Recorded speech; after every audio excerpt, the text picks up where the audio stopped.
Osmo Mobile SE firmware update. How to update. 1. Make sure your smartphone is connected to the internet. Mount your smartphone correctly to the gimbal. 2. Ensure there's enough battery. The system status indicator is solid yellow or green. Launch the DJI Mimo app and connect to the gimbal Bluetooth.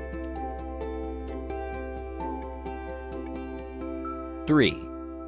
If there's new firmware, DJI Mimo will send a prompt for an update. 4. Tap the prompt to download the latest firmware. After downloading, tap to install and start updating. 5. The update takes about 2 minutes while the system status indicator alternates, blinking red and green. 6. After the update, the system status indicator turns solid green, and the DJI Mimo app sends a prompt for a successful update. Update reminder. If the update fails, restart and connect the devices, and try again.